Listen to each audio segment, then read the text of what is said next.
Yeah. Welcome everyone to another video. The A King Bros back with the Raw review, the post Royal Rumble Raw review from January 27, 2020. First off, I want to express my heartfelt condolences to the Bryant family and everyone affected in yesterday's tragedy in the helicopter in California. Kobe Bryant, along with his 13-year-old daughter, Gigi Bryant, and seven other passengers, passed away tragically yesterday. My prayers go out to them and their family. I pray for his wife, Vanessa Bryant, and the kids as they get through this. May God touch them. God give them strength.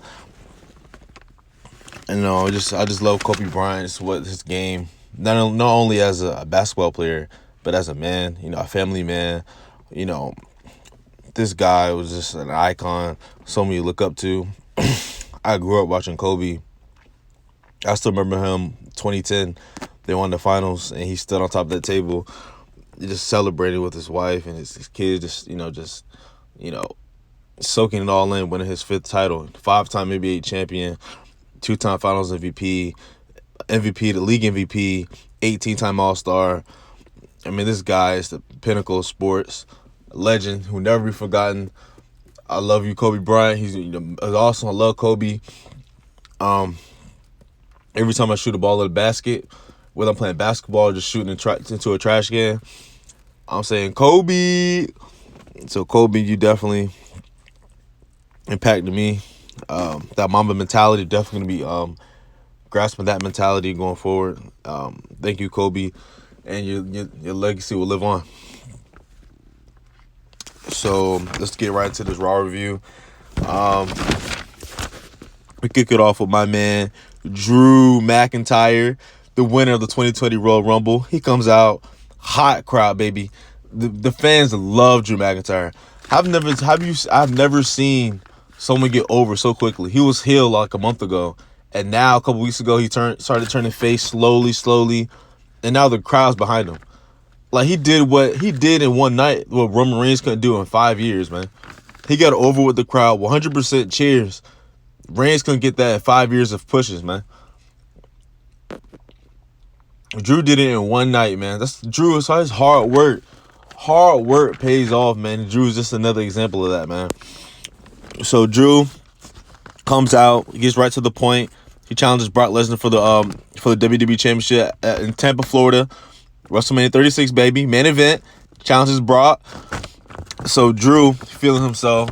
Hey, I want to kick somebody's ass tonight, man. Hey, somebody come out, get his work. Somebody get this Claymore work. So then the OC come out. Carl Anderson's like, Drew, man, I'll kick your tail, man. Drew, I'll kick your tail. Luke Gallows is like, man, I'll kick your tail too, man. Let me get him. I want him tonight. So Drew's like, hey, there's that 2-for-1.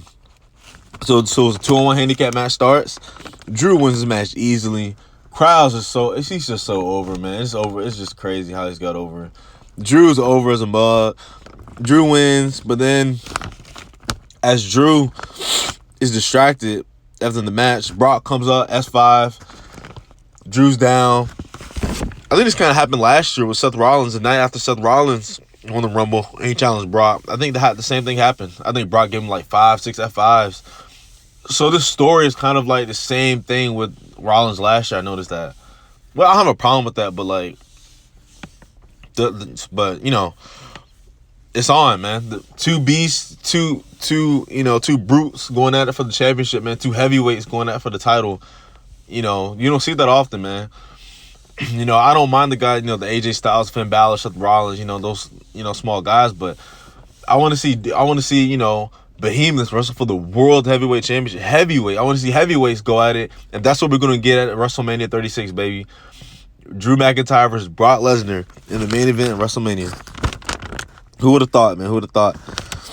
Next up, we got the returning MVP against Rey Mysterio. While watching this match, man, I felt like I was back in 2006, man. An episode of SmackDown, honestly. Seeing MVP back, hearing the clock, tick tick tick. I'm coming. I just love it, man. Brought back so many memories. Nostalgia.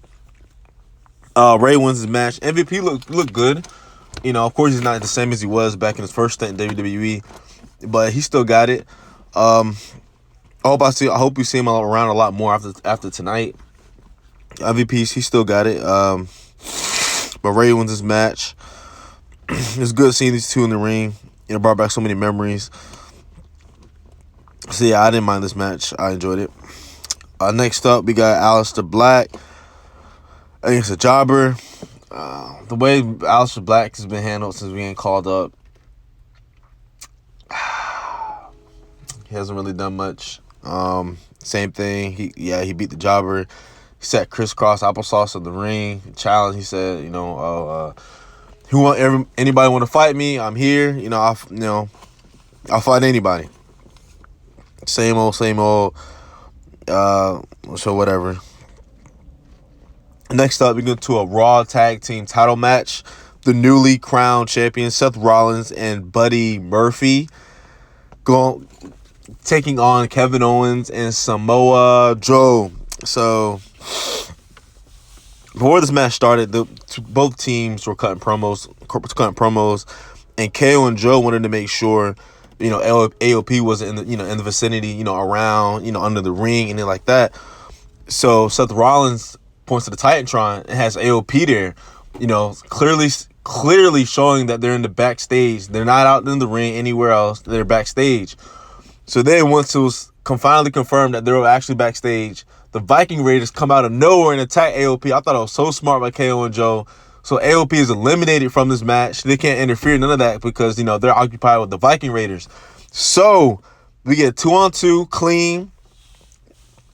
But as this match went on, during the duration of this match, Samoa Joe went for a suicide dive and hit his head on the mat, on the floor, on the outside floor, on the concrete. So he was actually taken out of that match. So it ended up being 2-on-1, Rollins Murphy against just KO. And KO held his own in that match, man. He went at least maybe 10, 15 minutes after Joe left. Put up a hell of a fight. It was tough. Rollins Murphy eventually got the W. Hard-fought W, even though it was 2-on-1. KO gave him run for their money. So basically, this feud's going to continue because obviously, KO and Joe, they weren't at full strength because Joe left. It was just KO, so it wasn't fair. So I'm looking forward to another match between these guys, man. So Buddy and Rollins get their first victory after winning the tag straps last week. So next up, we got another pointless U.S. title match between Andrade and Humberto Carrillo. Humberto looked like he was about to win this match, but Zelina breaks up the pin. Yeah, Zelina breaks up the pin. And then after the match, Humberto, decimates Andrade. Does a DDT. He moved the padding from the floor and gave him a DDT after the match. Zelina's crying, all that stuff like that. And news just broke that Andrade has been suspended for a wellness policy violation. So he could be dropping that title next week to Humberto. Or they can use this beatdown as write him off. Due to Humberto beating, the actions by Humberto, beating up Andrade, he's going to have to, relinquish the U.S. title. And then Andrade is gone, after that for 30 days. Just so who knows? But Andrade will definitely be dropping the title. But before that match, before the U.S. title match, Becky cut a promo basically sounding arrogant, saying, nobody can beat me. I'm the best woman on the roster. I'm the best woman on the planet. And then she turns around, shows the camera that the back of her jacket says GOAT, which means the greatest of all time. So it looks like Becky's getting a little, maybe she's turning heelish. I don't know. It was an arrogant promo, cocky promo. But hey, that just shows her confidence. So we don't know. We'll see next week how that develops. But yeah, so that's crazy how Andrade got suspended, man. Wow. Especially what just happened to Rude. Rude just got suspended too for wellness. We just came back. But wow. So these violations, man. Stay clean, man. Stay clean, gentlemen. Excuse me. So next up, we got Charlotte Flair, the winner of the 2020 Women's Royal Rumble, coming out to announce who she's gonna challenge. So Charlotte, just to cut promo talking, how she's best, stuff like that. And then Asuka and Kairi Sane come out, interrupt, and we get an impromptu match between Charlotte and Asuka. Good match. We've seen it a billion times. These women can go in the ring, no question, no doubt. Good match. Looks like Charlotte's about to win with the figure 8. Looks like Asuka's about to tap, like she did at WrestleMania 34. But Kairi Sane gave the insane elbow to Charlotte while she was in the bridge position. Give her elbow right to the chest. DQ. And that was that. So Charlotte never declared who she was going to face yet. We'll see what happens next week. But, okay. Whatever. Charlotte winning the Rumble, I don't see a point. I could have went with somebody else. Charlotte's already a 10-time world champ. She was already a 10-time women's champ. What else? Dang, you're just filling her accolades. That's what else. So it is what it is. So next we get another cringeworthy Street Profits promo. Just basically hyping up what happened in the night, hyping up what's gonna happen later. Then all of a sudden we get a Kelly shows up backstage. Good to see Kelly always. This segment was cringe, just Street Profits. Just the same thing every single week, blabbing and blabbing, just talking. They can do so much. They can do so much better. But yeah, same thing every week. So next up we got Mojo Rawley. Comes out 24/7 champion with his offensive lineman, some guy. He comes out. He challenges anybody to come out, challenge him for the 24/7 championship. He says he's the first guy to do it, which I think he is. So No Way Jose comes out to complete silence. Nobody cares about No Way Jose, as a performer. Came out, nobody stood up, nobody cheered, nobody got their phones out, nobody just looked at him. So this match happens, Mojo wins, of course, and then a guy in a clown suit, just a clown suit comes out of nowhere, rolls up Mojo, 1, 2, 3, 24/7 champion. But who's the guy? None other than R-Truth. R-Truth, man, wins the 24/7 championship for the 100th time. He wins, he celebrates. Mojo gets up. Mojo's accomplice, his ally, the offensive lineman guy, they surround him. Mojo does his finisher. Mojo wins the championship back. So Mojo is back to being the 24/7 champion again. Fun. It was fun. Anything R-Truth does is, I like it. So, yeah, it's a pretty fun segment, short segment. Man. Next up, we got the highly anticipated match. Ooh, Liv Morgan against Lana. Who was hyped for this match? Who was hyped for this? Let's go! Somebody. Am I the only one that was hyped for this match? I guess I was. This match was it's whatever. Liv wins, of course. Liv Morgan. Who cares, man? Who cares? No Bobby or Rusev, surprisingly. Yeah, they went out the Rumble last night, and they were on Raw tonight, so. But, Liv wins here. Eat pretty easily. Now let's move on from that. We got Rowan again. Gets the job. So let me get this right, man. So Rowan, a couple months ago, on SmackDown, was in a main event storyline with Daniel Bryan and Roman Reigns. At Clash of Champions, he beats Roman Reigns. 1, 2, 3. Right? He comes to Raw. They make him seem like he's a beast, or he's a weirdo, he's a freak, carrying around like a box or whatever, carrying around with the cage, whatever, has something in it. Okay, at first it was intriguing, but then it just got, really who cares? So then the Rumble last night, they built, Rowan, on Raw, he's built up, he's portrayed as some monster, right? Then he just gets demolished by Brock and gets thrown over the top. Okay, look, it's Brock Lesnar, okay, but he could have put up way more of a fight than what he did last night at the Rumble. So now we expect, the next night we're supposed to Forget what happened last night. Forget that after getting demolished by Brock, he's supposed to be some monster again by being a jobber last night. We're supposed to believe that he's a, he's a freak. He's a monster. No, I'm not buying it. No, I'm not buying it. I'm not with it. Rowan, his character is trash, and I'm not on board. Rowan wins, but who cares, man? I don't care. So next up, the main event slot. We got the highly anticipated 9 years in the making. Edge returns to Monday Night Raw since his retirement speech back in April 2011. Edge is back. He looks phenomenal. He just comes out, cuts an amazing promo, man, saying, he's worked so hard to get back.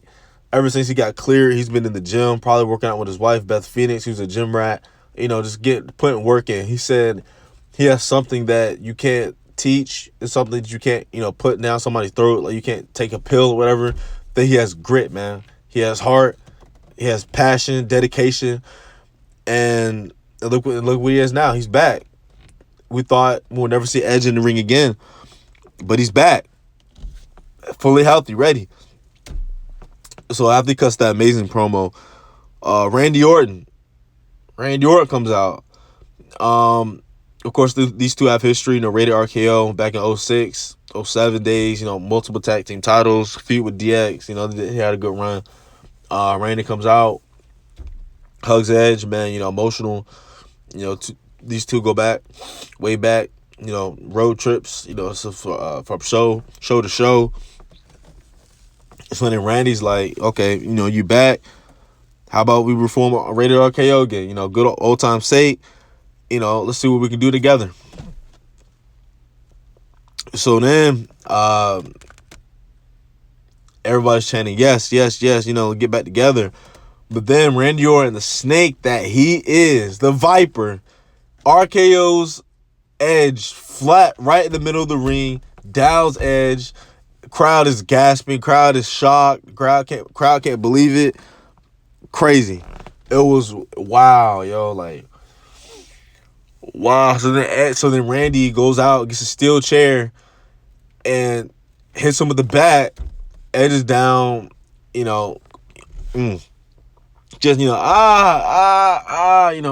just in pain, in excruciating pain. So then Randy gets the chair, opens the chair, and puts Edge's head through it, and he gets on the turnbuckle to jump, to shatter Edge's, to break Edge's neck. But he didn't do that. He was contemplating on doing it. He was just sitting there thinking, like, oh man, should I do this? Oh man, what am I doing? Like, should I do this? He ultimately does not do that. He takes the chair off of Edge, throws it out the ring. So it looks like Randy was about to leave it, he looks, disappointed in his actions, so he looks like he's about to walk off. But no, he runs over to where the ring announcer is at, gets two chairs, puts one chair under Edge's head, has another chair, and there's a concerto smashing Edge's head with the chair. It was brutal. It was devastating. It was mind-boggling. I couldn't believe what I was seeing, man. He just destroyed Edge on his first Raw appearance back in 9 years, and Randy Orton does that. Despicable, man. Despicable. So it looks like at WrestleMania 36, we're going to see Edge versus Randy Orton. And after the actions tonight, I cannot wait to see that match. Outside of Drew and Brock, Edge and Randy Orton is about to be my second favorite match for the match I'm looking forward to. I cannot wait for this match. Edge, Randy Orton. Whoa.